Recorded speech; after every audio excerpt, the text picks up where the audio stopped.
Have you ever seen this happen? A company announces record-breaking sales, huge profits, and then its stock price just tanks. How does that even work?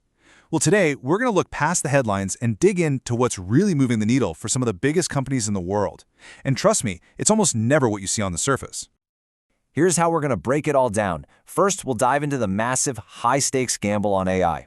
Then, we're going to talk about why cash, not just profit, is the ultimate report card for any business. After that, we'll look at the battle between companies built on pure hype versus those with solid financial health. And finally, we'll wrap it all up with what you should really be watching for.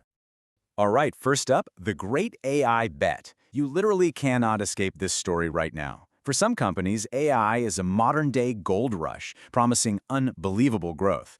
But for others, it's looking more like a giant money pit, costing billions and billions with absolutely no guarantee of a payoff. Let's see how this is actually playing out. And that really brings us to the billion-dollar question, doesn't it? If a company just throws a mountain of cash at building out its AI infrastructure, does that automatically mean its stock is going to go to the moon? Well, as you're about to see, the answer is way more complicated than you might think. For some companies, the answer is a huge, flashing green light. I mean, look at GE Vernova.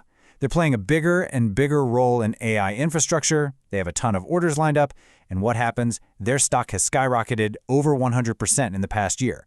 This is a perfect example of the AI bet paying off in a really big way.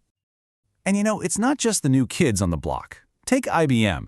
Let's be honest, this was a company that was basically stuck in neutral for almost a decade. But they made a really hard pivot into AI, and it has totally re-energized their entire business. Now they're crushing revenue expectations, their earnings are up, and the stock is finally responding. It's a classic comeback story, and it's all being powered by AI. Okay, but here's where the story gets really interesting. Let's talk about Microsoft, one of the absolute titans of AI. Just take a second to look at these numbers. Revenue is up a massive 18%. Their net income, a staggering $38 billion. And earnings per share jumped 24%. I mean, by every metric, this looks like an absolute grand slam. But this is where the plot thickens. So here's the puzzle.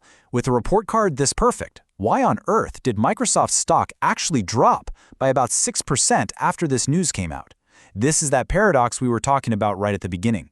What are investors seeing that isn't showing up in those awesome headline numbers? And here it is. The answer, the culprit, was cash. See, building all the infrastructure for AI is incredibly eye-wateringly expensive. And all that spending took a big bite out of Microsoft's free cash flow. That's the actual cash the company has left over after paying all its bills.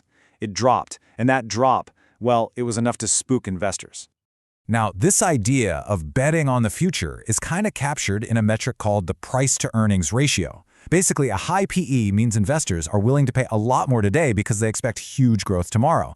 And right now, the PE ratios for AI companies are through the roof. We're talking ASML at 49, GE at 39, Microsoft at 30.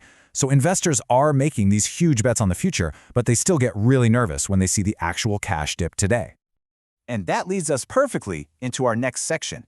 Cash is the ultimate report card. Because you can post billions and billions in profits, but if that money isn't actually landing in your bank account, well, those profits can start to feel a lot like an illusion. This is the real head-scratcher we're digging into here. How can a company be selling more stuff than ever, with customers lining up for their products, and still be struggling to keep the lights on? It all comes down to the huge difference between making a sale on paper and having actual cash in your hand. The number that tells the real story, as we just saw with Microsoft, is free cash flow. The simplest way to think about it is like a company's take-home pay. After you pay the mortgage, the bills, the groceries, what's actually left? That's free cash flow. It's the real money a company can use to grow, to pay down debt, or give back to shareholders. It is, without a doubt, the most honest look you can get at a company's health. Now, you want to see what this looks like when it's done right? Let's talk about Meta.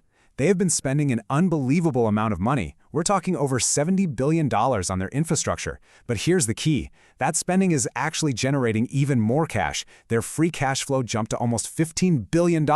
Investors absolutely love to see that because it means the big, expensive bets are actually working. But then you go to the other end of the spectrum and you see Oracle. And wow, this slide just says it all, doesn't it? Just look at that gap. They're sitting on nearly $100 billion of debt, with less than $20 billion in cash. That is a serious imbalance. And what's the result of that imbalance? A negative free cash flow of almost $10 billion. They're burning through cash. And what's so wild is that Oracle has a massive backlog of orders. People want what they're selling, but they just can't turn those orders into cash fast enough. And that disconnect is what's putting so much pressure on their stock. Okay, so this all leads to our final big showdown, the constant battle between hype and financial health. The market is always trying to figure this out.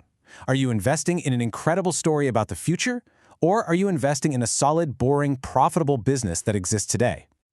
Let's make this super clear with a direct comparison. In this corner, you've got Tesla. The story is all about amazing future tech, like robo-taxis. But their performance right now, revenue is actually down. Net income has cratered by over 60%.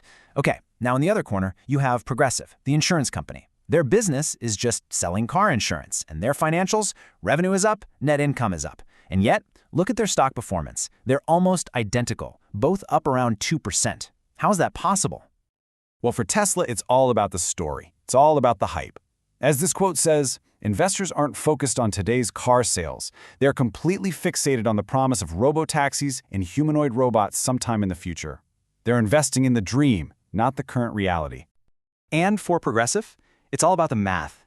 Their value is tied to cold, hard fundamentals. A key number for them is the combined ratio. It just measures if they're taking in more money in premiums than they're paying out in claims. As long as it's under 100%, they're making a profit. And while their ratio went up a little, it's still at a very healthy 87.1%.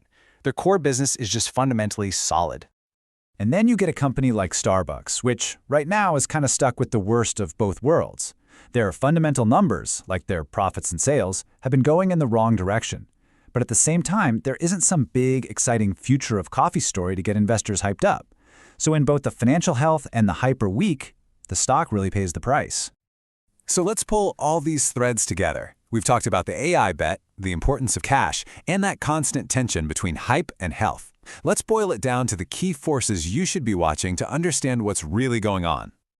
Here are the big takeaways. First, that AI bet is a high-risk, high-reward game. Companies are spending a fortune, and investors they demand to see that spending turn into real profit. Second, never forget, cash is king. Free cash flow is the truest test of whether a company is actually healthy. And finally, always be aware of that constant tug-of-war in the market between hype and health, the dream of tomorrow versus the reality of today. And that leaves us with one last thing to think about. The market is absolutely overflowing with incredible promises about what's coming next. But eventually, tomorrow becomes today. So the real question is, when all of today's hype is finally forced to become tomorrow's reality, who's actually going to be left standing? The companies with the best stories or the ones with the strongest balance sheets? That's something to chew on.